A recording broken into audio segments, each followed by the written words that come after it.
नमस्कार दोस्तों, बता दें कि देश के अंदर राज्यसभा चुनाव के लिए चुनाव आयोग ने नोटिफिकेशन जारी कर दिया है। दरअसल दोस्तों, राज्यसभा की 34 सीटों पर लगभग चुनाव होने हैं और ये चुनाव मार्च के अंदर ही संपन्न करवाए जाने हैं। लेकिन हम 2026 की सभी सीटों की बात कर रहे हैं। दरअसल 2026 यानी इस पूरे साल के अंदर 72 सीटें राज्यसभा की खाली हो रही हैं और इन 72 सीटों पर इस बार राज्यसभा का चुनाव होना है।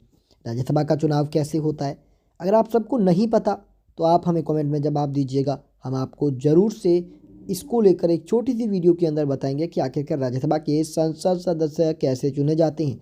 इस वीडियो में हमारे पास समय कम है, हम सिर्फ ओपिनियन पोल की बात करेंगे। हम बात करेंगे राज्यसभा की सीटों की, राज्यों की, किसमें कितनी सीटें आती हैं और राज्यसभा की वर्तमान स्थिति क्या है। हम सभी चीज़ों की बात करेंगे। वैसे तो राज्यसभा में वर्तमान में बीजेपी के पास 103 तो कांग्रेस के पास मात्र 23 सांसद हैं, यानी कि बहुत बड़ा अंतर है इनमें। वहीं बात पहले राज्य की जाए तो यहाँ पर पहला राज्य निकल कर आंध्र प्रदेश आ रहा है, जिसमें 4 सीटें आती हैं, जिसमें बीजेपी आंध्र प्रदेश में 3 सीटें। तो दोस्तों, एक सीट यहाँ पर अन्य क्षेत्रीय दल के खाते में जाएगी, यानी कि आंध्र प्रदेश में बीजेपी 3 सीटों के साथ मजबूत है। बात कांग्रेस की जाए तो कांग्रेस का आंध्र प्रदेश में खाता नहीं खुलने वाला। वहीं दोस्तों, हम बात करें अगले राज्य की जो हमारे सामने निकल कर आ गया है, जिसका नाम है असम। असम के अंदर दोस्तों 3 सीटें आती हैं, जिसमें 2 सीटों के करीब बीजेपी के खाते के अंदर जीत जाने की संभावना बन रही है, तो एक सीट दोस्तों कांग्रेस के खाते में भी जाने की संभावना है। वहीं दोस्तों, हम बात अरुणाचल प्रदेश की एक सीट की करते हैं। अरुणाचल प्रदेश की एक ये जो सीट है वो दोस्तों बीजेपी के खाते के अंदर जाने की संभावना बन रही है। बात कांग्रेस की आने की जाए तो 0-0 सीटें हासिल कर रही है, यानी कि अरुणाचल की एक सीट ये जो है वो दोस्तों बीजेपी हासिल कर रही है। अरुणाचल प्रदेश में सरकार बीजेपी की है, तो ऐसे में ज़्यादा विधायक होने के कारण ये सीट बीजेपी ही हासिल करेगी। बात बिहार की जाए, बिहार के अंदर 5 सीटें हैं। अगर हम बात विधायकों की दृष्टि से करें तो बीजेपी 3, तो यहाँ पर जो कांग्रेस गठबंधन है वो 2 सीटें हासिल करेगा, लेकिन बीजेपी की कूटनीति के कारण बीजेपी 4 सीटों के करीब सीटें हासिल करेगी और एक सीट मात्र कांग्रेस गठबंधन हासिल करेगा। अगर बात हम छत्तीसगढ़ की करते हैं 2 सीटों की, तो दोस्तों एक सीट पर जहां बीजेपी के खाते के अंदर छत्तीसगढ़ में जीत जाने की संभावना बनेगी, तो एक ही सीट यहाँ पर दोस्तों कांग्रेस भी जीत हासिल करने वाली है। वहीं हम बात करते हैं गुजरात की 4 सीटों की। गुजरात के अंदर 4 सीटें हैं और दोस्तों गुजरात के अंदर 4 की 4 सीटों पर बीजेपी जीत हासिल करेगी। हालांकि दोस्तों एक सीट पर कांग्रेस पार्टी भी जीत हासिल कर सकती है, लेकिन उसके लिए सपोर्ट आम आदमी पार्टी का भी चाहिए होगा, जो आम आदमी पार्टी इन्हें नहीं देने वाली। अगर हम बात हरियाणा की 2 सीटों की करते हैं, हरियाणा में कांग्रेस बीजेपी बहुत ही ज़बरदस्त टक्कर के अंदर है। कांग्रेस और बीजेपी के पास लगभग विधायकों की संख्या बराबर है। ऐसे में एक एक सीट दोनों ही पार्टियां हासिल कर सकती है, लेकिन बीजेपी कोशिश करेगी कि वो दोनों ही सीटें हासिल करे। लेकिन हो सकता है कि बीजेपी इन दोनों सीटों पर जीतने में कामयाब ना हो, एक सीट कांग्रेस तो एक सीट बीजेपी। वहीं हम बात हिमाचल की करें, हिमाचल जहां कांग्रेस प्रचंड जीत के अंदर है। प्रचंड जीत के साथ कांग्रेस पार्टी बहुत अच्छा प्रदर्शन हिमाचल में कर रही है। ऐसे में कांग्रेस पार्टी को हिमाचल प्रदेश में ये जो सीट है वो आसानी से मिल सकती है और एक सीट अच्छे से कांग्रेस पार्टी हासिल कर सकती है। अगर झारखंड की 2 सीटों की हम बात करते हैं, झारखंड की दोनों सीटें कांग्रेस पार्टी हासिल कर सकती है। झारखंड में जी झारखंड मुक्ति मोर्चा और कांग्रेस पार्टी मिलकर दोनों राज्यसभा की सीटें हासिल कर सकते हैं और बीजेपी को झारखंड के अंदर 0 सीटें बरामद होगी। अगर हम बात करते हैं दोस्तों कर्नाटका की, कर्नाटक जहां कांग्रेस पार्टी बहुत अच्छा प्रदर्शन करते हुए 4 सीटों में से 3 सीटों के करीब सीटें हासिल कर लेगी, यानी कि प्रचंड सरकार कांग्रेस की कर्नाटका में है, तो ऐसे में कांग्रेस पार्टी कर्नाटका में अच्छा प्रदर्शन ही करेगी और एक सीट यहां बीजेपी जरूर हासिल करेगी। अगर हम बात करते हैं दोस्तों यहाँ पर मध्य प्रदेश की, मध्य प्रदेश यहाँ बीजेपी प्रचंड सरकार के अंदर है, 3 सीटें हैं, 2 सीटों के करीब बीजेपी के खाते के अंदर जीत जाने वाली है मध्य प्रदेश से और एक सीट कांग्रेस के खाते में भी जीत जाने की संभावना बन रही है मध्य प्रदेश में, यानी कि बीजेपी मध्य प्रदेश में मजबूत ही रहेगी।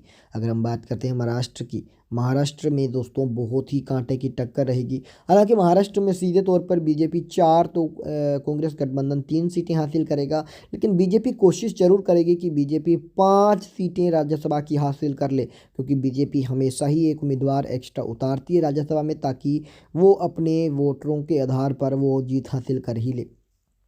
वहीं हम बात करते हैं मणिपुर की एक सीट की, तो मणिपुर की ये जो सीट है वो बीजेपी विधायकों की संख्या अधिक होने के कारण बीजेपी जीत हासिल कर ही लेगी मणिपुर में। और हम सबको पता है कि मणिपुर के अंदर अब बीजेपी की सरकार वापसी बन गई है।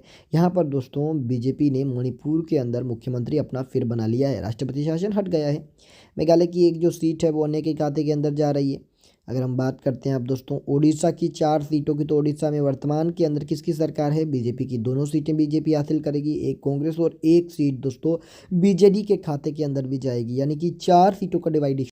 वहीं हम बात करते हैं अगले राज्य की, तो अगला राज्य हमारे सामने निकल कर आ ही गया है दोस्तों। यहाँ पर बाय मिस्टेक 5 सीट लिखा गया है, मात्र एक सीट मिजोरम की राज्यसभा की है और ये जो सीट है वो अन्य के खाते में जाएगी। अन्य यहाँ पर मजबूत संख्या के अंदर है। अगर हम बात राजस्थान की 3 सीटों की करें, राज्यसभा की 3 सीटों के अंदर से यहाँ पर दोस्तों 2 सीटों के करीब बीजेपी के खाते के अंदर जीत जाने की संभावना बन रही है। बीजेपी 2 सीटें हासिल करेगी राजस्थान राज्यसभा से और एक सीट कांग्रेस भी हासिल कर सकती है। हालांकि दोनों ही पार्टियां एक एक उम्मीदवार अपना उतारेगी और कोशिश करेगी कि वो एक एक्स्ट्रा अपना जो उम्मीदवार है वो जिता सके, लेकिन वर्तमान स्थिति तो यही कहती है। अगर हम बात तमिलनाडु की 6 सीटों की करें, तमिलनाडु की 6 सीटों में दोस्तों 2 सीटों पर जहां बीजेपी जीत हासिल करने वाली है तमिलनाडु में, 4 सीटों पर कांग्रेस गठबंधन जीत हासिल करेगा। हालांकि तमिलनाडु के अंदर 5 सीट भी कांग्रेस गठबंधन हासिल कर सकता है। वहीं तेलंगाना की 2 सीटों की हम बात करते हैं, तेलंगाना की दोनों सीटों पर कांग्रेस पार्टी का वर्चस्व रहेगा, बीजेपी सुपड़ा साफ करवाएगी और तेलंगाना की दोनों राज्यसभा की सीट कांग्रेस पार्टी बहुत ही अच्छे मार्जिन के साथ यहां पर जीत हासिल करने वाली है। अगर हम बात करते हैं उत्तराखंड की 1 सीट की, तो उत्तराखंड में बीजेपी जो है वो अपनी सरकार के कारण अपने विधायकों की संख्या के बल पर ये जो सीट है वो आसानी से हासिल कर लेगी। और कांग्रेस और अगर हम बात अन्य की जाए तो अन्य का यहाँ पर कोई भी खाता नहीं खुलने वाला। उत्तराखंड में बीजेपी की सरकार है और ये सरकार हालांकि मामूली बहुमत से है, लेकिन सरकार के पास विधायकों की संख्या होने के कारण बीजेपी इस सीट को हासिल करेगी। बात उत्तर प्रदेश की करें, उत्तर प्रदेश जहां दोस्तों 10 सीटें हैं, 10 में से 6 पर बीजेपी, 4 पर कांग्रेस और दोस्तों अन्य के खाते में 0 सीट, यानी कि उत्तर प्रदेश के अंदर बीजेपी के विधायकों की संख्या के साथ यहाँ पर काफ़ी अच्छा प्रदर्शन बीजेपी करने वाली है। अगर हम बात करते हैं दोस्तों अब अगले पश्चिम बंगाल की सीटों की, अगले राज्य पश्चिम बंगाल में है 5 सीटें और ये 5 सीटें सभी की सभी टीएमसी हासिल करेगी, बीजेपी सुपड़ा साफ करवाएगी। यानी कि ममता बनर्जी की इतनी अधिक यहाँ पर पावर है कि ममता एक भी सीट पश्चिम बंगाल से बीजेपी को जाने नहीं देने वाली। अब दोस्तों ये वैसे तो ये जो राज्यसभा की ये ममता बनर्जी की जो पश्चिम बंगाल की सीटें ये चुनावों के बाद होनी है, इसका जो मूल्यांकन है वो चुनावों के बाद किया जाएगा वेस्ट बंगाल के, लेकिन यहाँ पर कहीं ना कहीं 5 की 5 सीटें वर्तमान परिस्थितियों में टीएमसी हासिल करेगी। कुल मिलाकर 72 की सभी 72 सीटों में से 37 सीटों पर बीजेपी महागठबंधन, राज्यसभा की 37 सीटों पर बीजेपी महागठबंधन, 31 सीटों पर कांग्रेस महागठबंधन और दोस्तों 4 सीटें अन्य के खाते में, यानी कि राज्यसभा के अंदर बीजेपी कांग्रेस में बहुत ज़बरदस्त टक्कर रहेगी। वैसे भी राज्यसभा के अंदर बीजेपी काफ़ी अधिक मजबूत है, 103 सीटों के साथ बीजेपी की संख्या कांग्रेस से लगभग दोस्तों 60 सीटें अधिक है।